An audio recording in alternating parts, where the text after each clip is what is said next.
संलग्न परिपथ में दिखाए गए सेलों के आंतरिक प्रतिरोध शून्य हैं, तो प्रतिरोध R1 तथा R2 से प्रवाहित होने वाली धारा के मान क्या होंगे? 5, 0, 1 या 2, 2 और 2 या 0 और 1। तो इस प्रश्न को समझने के लिए सबसे पहले हम प्रश्न की मुख्य अवधारणा को समझ लेते हैं। तो सबसे पहले हम देखेंगे यहाँ पे मुख्य अवधारणा, और मुख्य अवधारणा में हम देखेंगे किरचॉफ का वोल्टता नियम क्या होता है।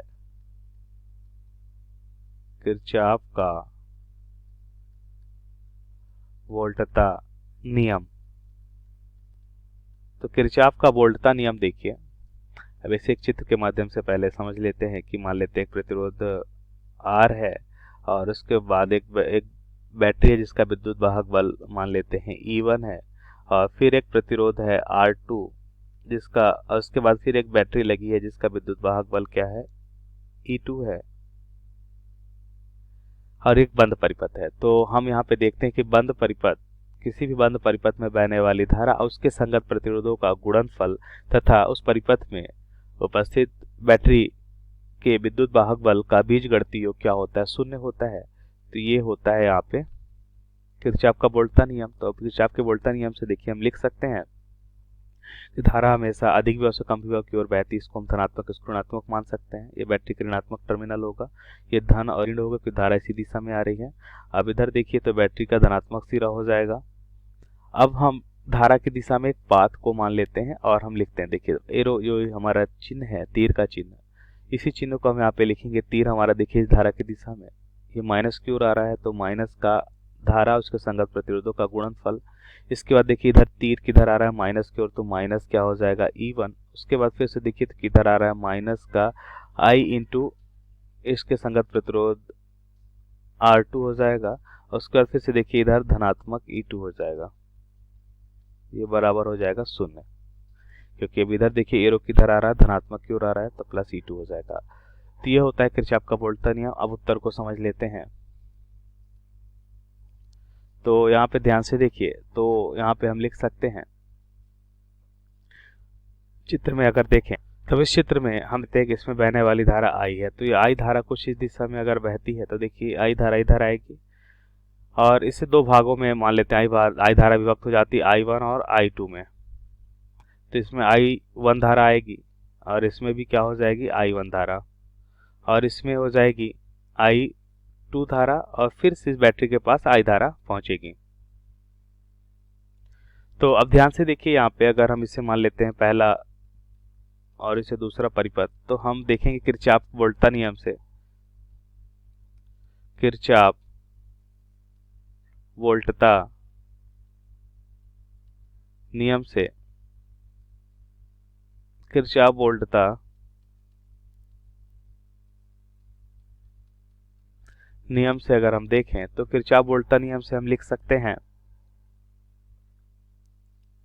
किरचॉफ वोल्टता नियम से हम लिख सकते हैं कि देखिए यहाँ पे क्या हो जाएगा?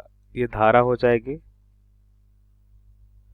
धारा में से अधिक विभव से कम विभव की ओर बहती है। देखिए यहाँ पे ये बैटरी ऋणात्मक सिरा होगा, ये धनात्मक सिरा होगा।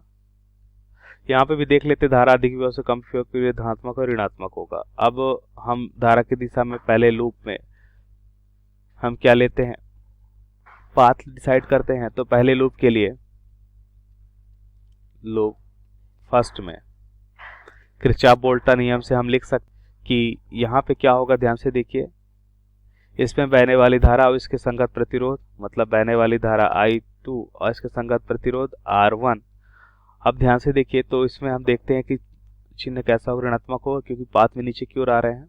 अब इधर देखिए तो इधर क्या हो जाएगा? इधर हो जाएगा यहाँ पे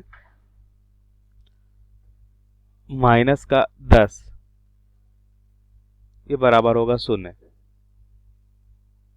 अब लूप दूसरे के लिए देखें तो यहाँ से हम लिख सकते हैं, इसको हम ऐसे भी लिख सकते हैं, I2 R1 बराबर क्या हो जाएगा? माइनस का 10 हो जाएगा। इसे समीकरण A मान लेते हैं अभी। अब लूप दूसरे में देखें, लूप सेकेंड में, तो यहाँ पे देखिए किरचॉफ वोल्टता नियम से हम लिख सकते हैं, यह हो जाएगा।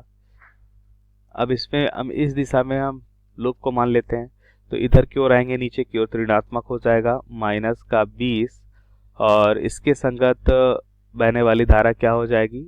I1। इधर क्या हो जाएगा, लूप इस दिशा में जब आते हैं तो धनात्मक हो जाएगा, तो प्लस का 10 हो जाएगा। अब फिर ऊपर की ओर आते हैं तो फिर प्लस हो जाएगा 20, और ये हो जाएगा हमारा, कितना हो जाएगा इसमें बहने वाली धारा I2, क्योंकि धनात्मक चिन्ह आ रहा है इसलिए धनात्मक लेंगे। तो 20I2 बराबर क्या हो जाएगा यहाँ पे 0। अब इसे अगर हम हल करते हैं, देखिए पता है कि I जो है दो भागों में विभक्त हुआ, I1 प्लस I2।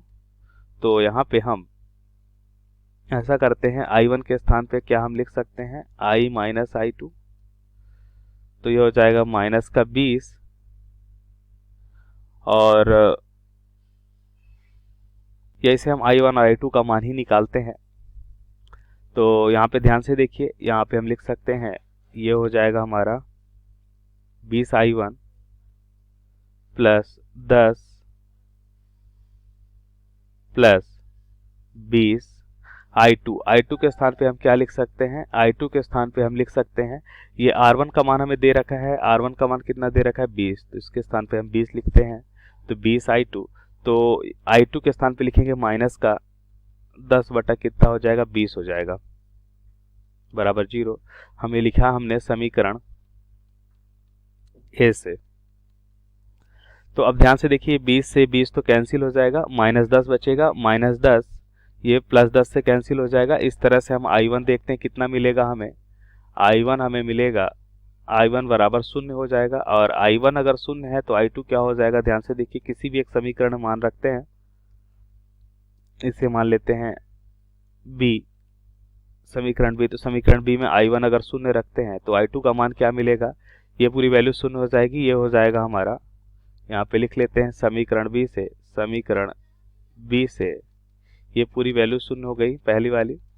और दूसरी वैल्यू यहाँ पे देखिए 10 है, और तीसरा क्या है 10 प्लस 20I2 बराबर 0 के। तो यहाँ पे I बराबर हो जाएगा माइनस का 10 बटा 20 बराबर हो जाएगा माइनस का 0.5 एम्पियर। तो यहाँ पे हमने धारा का मान देख लिया, कितना हो जाएगा 0.5 एम्पियर की धारा हो जाएगी।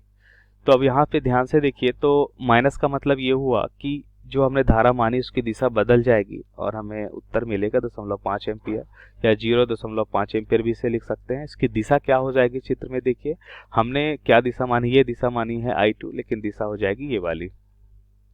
और I1 हमें क्या मिला है, यहाँ पे I1 हमें 0 मिला है। तो अब ध्यान से देखिए, यहाँ पे हम लिख सकते हैं कि हमें यहाँ पे मान क्या मिलेगा, विकल्प देखें तो विकल्प क्या हो जाएगा, R1 में बहने वाली धारा को हमने क्या माना था, I2 माना है। तो I2 जो हो जाएगा वो आएगा 0.5, और R2 में बहने वाली धारा को हमने I1 माना है जो 0 है। तो दिए गए प्रश्न का सही विकल्प ए हो जाएगा। तो आशा करते हैं आपको समझ आया होगा। धन्यवाद।